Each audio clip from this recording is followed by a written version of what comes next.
Hey everyone, I hope you're all doing well today. This time we're going to be talking about WWF Warzone. And this is a game that I got confused with WWF Attitude. They have basically the same game engine, but this one is more of an arcade feel. This is actually the game I was remembering when I kept thinking about WWF Attitude. I remember renting both of them, but I think I rented Warzone more. Maybe. I'm not totally sure which one I rented more of. They're very similar games. They've got the same strengths and weaknesses, which I'll go over later.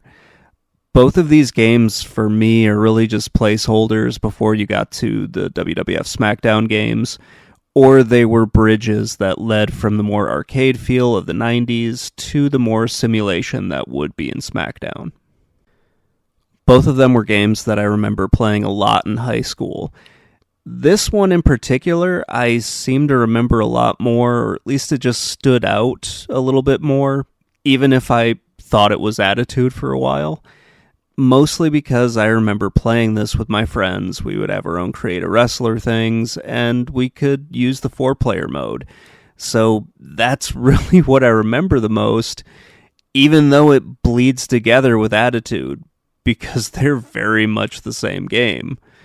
Just one has a little bit more simulation stuff, and Warzone is more of an arcade game.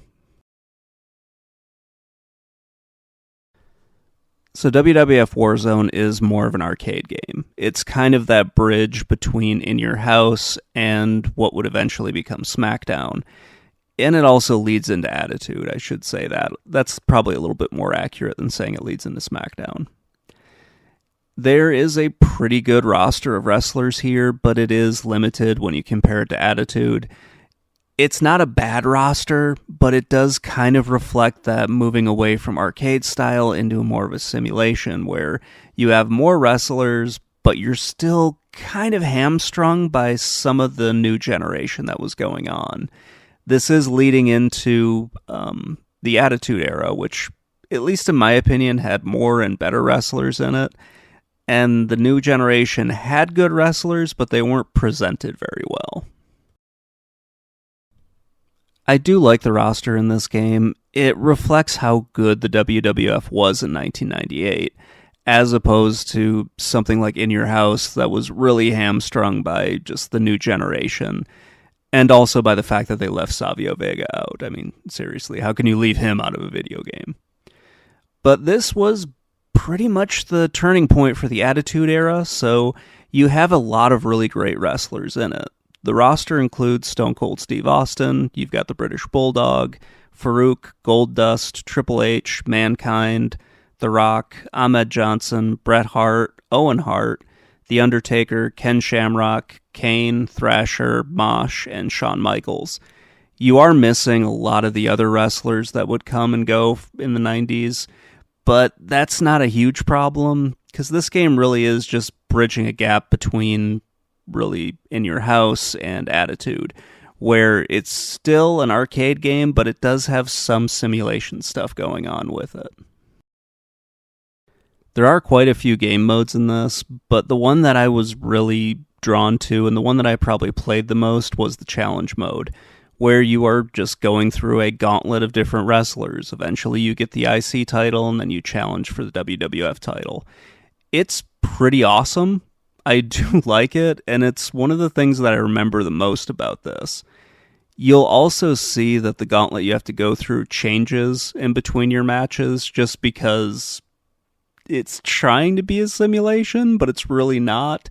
And it is kind of cool to see just how the how the gauntlet you're going through is going to get adjusted. So you might win a match, and then all of a sudden it'll say, Triple H beat this guy, so he moves up in the rankings. It's kind of cool. I think the controls for Warzone are a little bit better than Attitude. At least I found it easier to play this game than it was to play Attitude. You still have to do that annoying pause menu thing, so you have to pause the game and then look at which moves you can actually do, and then kind of cross your fingers and hope that you can pull those off. Like, that's still a problem in this, trying to actually execute the different moves you want to execute. But I didn't really have an issue with it back in the late 90s. It is more of a problem now in retrospect. I think the biggest issue with this is just consistency, being able to constantly pull off the moves as opposed to, you get it once and then you try to do it again and it's probably not going to work. It was really kind of annoying. At least it was for me while I was going through all of this. So you do have a bunch of stipulation matches that you can have in here, so like a cage match or a weapons match. Those can just come up on you because while you're playing the challenge mode, you'll get challenged to a grudge match.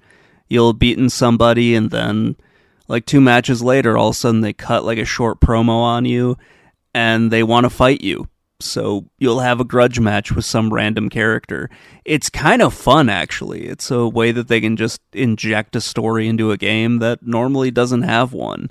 It's pretty cool to see it now, still, even if it is like FMV from the 90s, so it's not amazing, but at least it's from the late 90s, so it's pretty cleaned up and pretty awesome.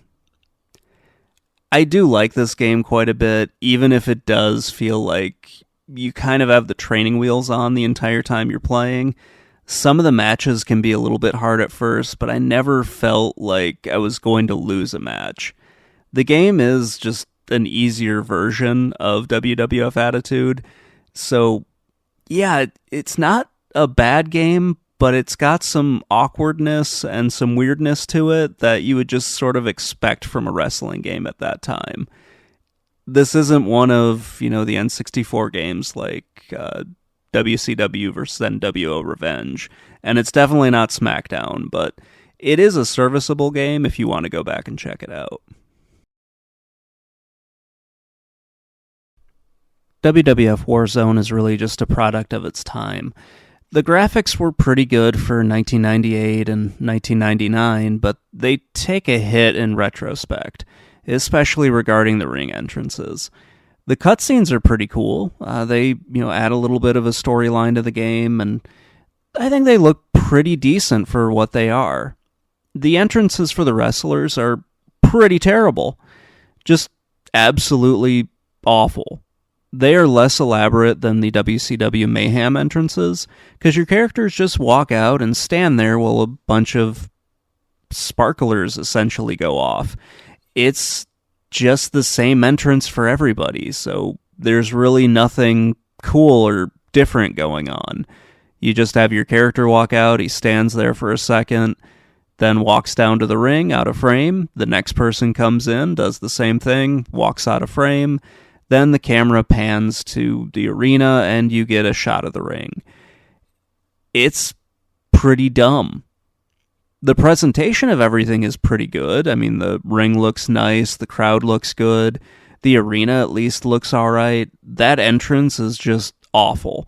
When I can say something positive about WCW Mayhem, then something is a little bit wrong. As much as I enjoy Mayhem, those entrances were probably some of the better parts of the game. Here, the entrances are just sort of stupid and forgettable. Then this game goes to something really freaking awesome, and that's those recorded promos before each grudge match. You get somebody just cutting a promo about how shitty you are. That's pretty goddamn awesome for a game like this. It's one of the highlights of it. I wish it was in every wrestling game, but it's just not, and that's kind of a shame.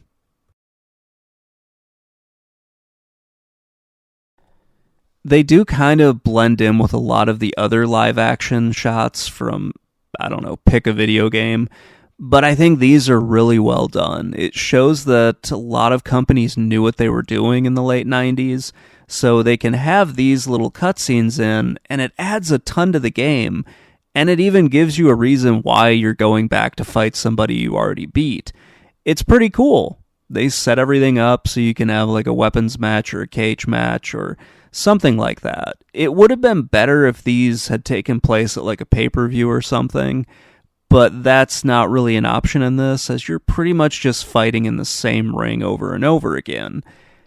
It would be cool if there's more of a story, and I think some of these cutscenes would have added a lot to that, but that really just wasn't in the cards for Warzone.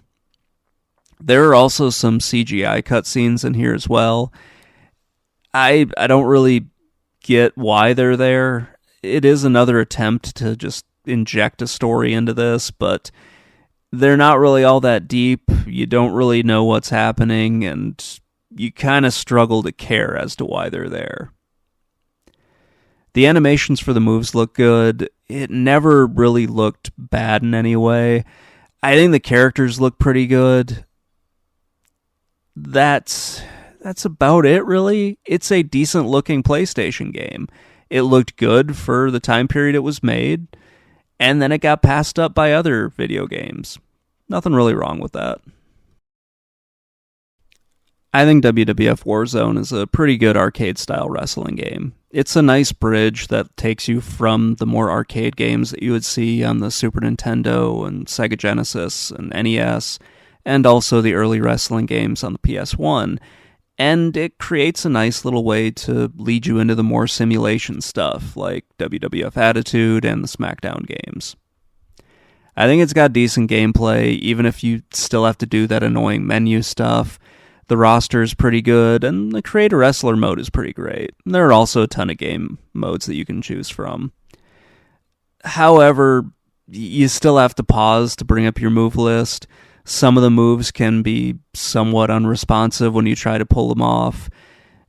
It has its flaws, but it's not a terrible game. You're probably not going to have a horrible time playing this if you go into it knowing exactly what you're getting into. I kind of like this game despite its flaws. It has the same control scheme as Attitude, but I think it's better in this game than it was in Attitude. I also just felt it was a little bit easier to control your character in Warzone. Yeah, it's fine, but it's not really anything amazing, and it got passed up by a bunch of other games. I would honestly rather be playing WCW vs. the World than play this one. It's not a bad game, but it's really not anything that's going to blow you away. Anyway, that's going to wrap things up. Let me know what you think in the comments below, and I will talk to you all later. Bye.